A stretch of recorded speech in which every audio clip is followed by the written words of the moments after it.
എല്ലാവർക്കും നമസ്കാരം. ഇന്നത്തെ റെസിപ്പി നല്ലൊരു പൈനാപ്പിൾ പച്ചടിയാണ്, അല്ലെങ്കിൽ മധുര പച്ചടി എന്നും ഈ ഒരു പച്ചടിക്ക് പേരുണ്ട്. കേരളത്തിലെ ഓണം, വിഷു സദ്യകളിലെല്ലാം കോമൺ ആയിട്ടുള്ള ഒരു വിഭവമാണ്. എങ്ങനെയാണ് തയ്യാറാക്കുന്നതെന്ന് നോക്കാം.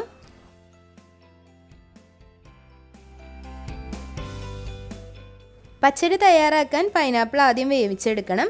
200 ഗ്രാം അല്ലെങ്കിൽ ഏകദേശം ഒരു 1.5 കപ്പ് പൈനാപ്പിളാണ് എടുത്തിട്ടുള്ളത്. ചെറുതായിട്ട് കട്ട് ചെയ്തിട്ട് 1.5 കപ്പ് പൈനാപ്പിൾ ഉണ്ട്. പൈനാപ്പിൾ കട്ട് ചെയ്തതിന് ശേഷം 2 കപ്പ് വെള്ളം കൂടി ചേർത്തിട്ട് വേവിച്ചെടുക്കണം. ആവശ്യത്തിനുള്ള ഉപ്പും 1/2 ടീസ്പൂൺ മഞ്ഞൾപ്പൊടി കൂടി ചേർത്ത് നല്ലതുപോലെ വേവിച്ച് ആ ഒരു വെള്ളം വറ്റുന്നത് വരെ നല്ലപോലെ വേവിച്ചെടുക്കണം. പൈനാപ്പിൾ അത്യാവശ്യം വേവുണ്ട്.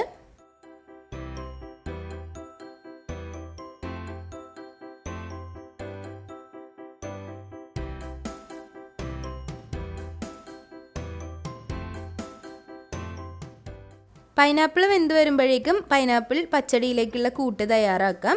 അതിനുവേണ്ടി നന്നായി മൂത്ത 1 കപ്പ് തേങ്ങ ചേർത്ത് കൊടുക്കാം. 1 മുറി തേങ്ങയുടെ പകുതി ചേർത്തിട്ടുണ്ട്. 1/2 ടീസ്പൂൺ മഞ്ഞൾപ്പൊടി ചേർത്തിട്ടുണ്ട്. 1 ടീസ്പൂൺ കടുക് ചേർത്തിട്ടുണ്ട്.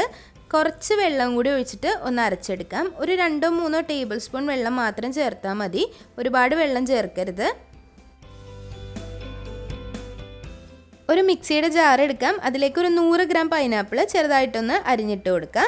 അതിലേക്കൊരു 1/2 കപ്പ് വെള്ളവും കൂടി ചേർത്ത് ഒന്നങ്ങ് ബ്ലെൻഡ് ചെയ്ത് മാറ്റി വയ്ക്കാം. ഇതുപോലെ നമ്മൾ പൈനാപ്പിൾ വെക്കുന്നത് പൈനാപ്പിളിൻ്റെ നല്ലൊരു ഫ്ലേവർ ഈ ഒരു പച്ചടിക്ക് കിട്ടാൻ വേണ്ടിയിട്ടാണ്. വെന്ത് കഴിയുമ്പോൾ പൈനാപ്പിളിൻ്റെ ഫ്ലേവർ മാറിപ്പോവും, പക്ഷേ നല്ലൊരു മണവും ഒക്കെ കിട്ടാൻ വേണ്ടിയിട്ടാണ് ഇതുപോലെ പച്ചയ്ക്ക് നമ്മൾ അരിച്ച് വെക്കുന്നത്. പൈനാപ്പിൾ വെന്ത് നല്ലതുപോലെ വെള്ളമെല്ലാം വറ്റി റെഡിയായി വന്നിട്ടുണ്ട്. ഇനി ഇതിലേക്ക് ബാക്കിയുള്ള കാര്യങ്ങൾ ചേർത്ത് കൊടുക്കാം. നേരത്തെ അരച്ച് വെച്ച പൈനാപ്പിൾ ചേർത്ത് കൊടുത്ത് മിക്സ് ചെയ്യാം. ഏറ്റവും ചെറിയ തീയിലിട്ടിട്ട് വേണം ഇതെല്ലാം ചേർത്ത് കൊടുക്കാൻ. ചെറിയൊരു ചൂട് മാത്രം മതിയാവും.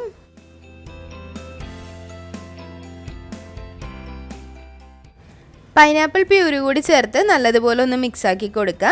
ഒന്ന് ചൂടായി വരുന്ന സമയത്ത് അതിലേക്ക് തേങ്ങ അരച്ച മിക്സ് കൂടി ചേർത്ത് കൊടുക്കുക. തേങ്ങ അരപ്പ് ചേർത്തതിന് ശേഷം തേങ്ങയുടെ ആ ഒരു പച്ചക്കുത്ത് പോകുന്നത് വരെ നല്ലതുപോലെ ഒന്ന് ചൂടാക്കി എടുക്കുക. ഒരുപാടിട്ട് തിളപ്പിക്കാൻ പാടില്ല.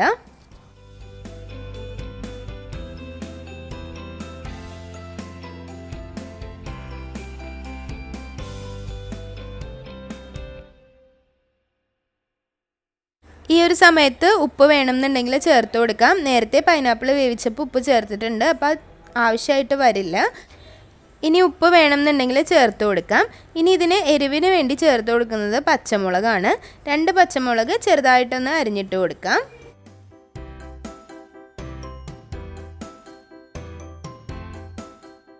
ഇനി ഈ ഒരു പൈനാപ്പിൾ പച്ചടിയുടെ ആ ഒരു ടേസ്റ്റ് എല്ലാം ഒന്ന് ബാലൻസ്ഡായി നല്ലൊരു ടേസ്റ്റ് കിട്ടാൻ വേണ്ടി ഒരു കഷ്ണം ശർക്കരയോ 1 ടേബിൾ സ്പൂൺ ശർക്കര ഉരുക്കിയതോ ചേർക്കാം.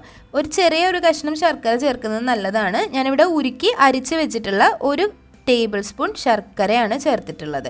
ശർക്കര പാനിയാണ് ചേർത്തിട്ടുള്ളത്. നല്ലതുപോലെ ഒന്ന് മിക്സാക്കി കൊടുക്കുക. ഒരുപാട് ആവശ്യമില്ല, കാരണം നമ്മൾ ചേർത്ത് കൊടുത്ത ഇൻഗ്രീഡിയൻസ് എല്ലാം മധുരം ഉള്ളതായിരിക്കും.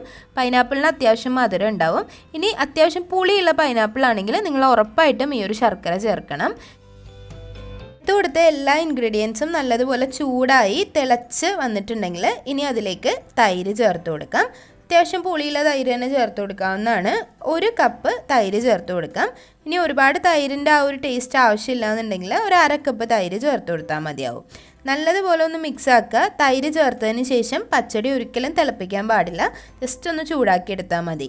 ഇനി അതിലേക്ക് വറുത്തിടാൻ വേണ്ടി 1 ടേബിൾ സ്പൂൺ വെളിച്ചെണ്ണയിലേക്ക് കടുക്, വറ്റൽമുളക്, കറിവേപ്പില വറുത്തതിന് ശേഷം ഇട്ട് കൊടുക്കാം.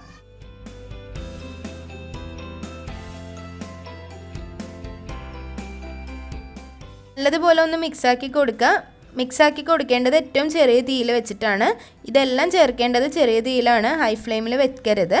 ഇനി അതിലേക്ക് കുറച്ച് മുന്തിരി കൂടി ചേർത്ത് കൊടുക്കുക. കറുത്ത മുന്തിരി ഉണ്ടെങ്കിൽ കുറച്ച് ഗാർണിഷിങ് പോലെയാണ് നമ്മൾ മുന്തിരി ചേർക്കുന്നത്. പിന്നെ ഈ ഒരു പൈനാപ്പിൾ പച്ചടിക്ക് നല്ലൊരു ടേസ്റ്റ് ആയിരിക്കും ഈ ഇടയ്ക്കൊരു മുന്തിരി കടിക്കാൻ കിട്ടുമ്പോൾ. അപ്പോൾ നല്ലൊരു മധുര പച്ചടിയല്ലേ, നല്ല മധുരമാണ് അതിന് മുന്തി നിൽക്കുന്നത്. അപ്പോൾ അതിലേക്ക് നല്ല മധുരമുള്ള മുന്തിരി കൂടി ചേർത്ത് കൊടുക്കുന്നത് നല്ലതായിരിക്കും. പച്ചടിയും കുറച്ച് നേരം വെച്ചതിന് ശേഷം മാത്രം സെർവ് ചെയ്യുക. അപ്പോൾ തന്നെ സെർവ് ചെയ്യുന്നതിനെക്കാട്ടിലും കുറച്ച് നേരം ഒന്ന് ഇരുന്ന് കഴിയുമ്പോഴാണ് ആ ഒരു ടേസ്റ്റും മധുരവും എല്ലാത്തിലേക്കും ഒന്ന് പിടിച്ച് നല്ലൊരു ടേസ്റ്റായി കിട്ടുന്നത്. അപ്പോൾ വീഡിയോ എല്ലാവർക്കും ഇഷ്ടമായെന്ന് വിചാരിക്കുന്നു. റെസിപ്പീസൊക്കെ ഇഷ്ടമാവുന്നുണ്ടെങ്കിൽ ലൈക്ക് ചെയ്യുക, ഷെയർ ചെയ്യുക, സബ്സ്ക്രൈബ് ചെയ്യുക. അതുപോലെ നിങ്ങളുടെ ഫ്രണ്ട്സിനും ഫാമിലിക്കും ഒക്കെ ഒന്ന് ഈ ഒരു വീഡിയോ ഷെയർ ചെയ്ത് കൊടുക്കുക.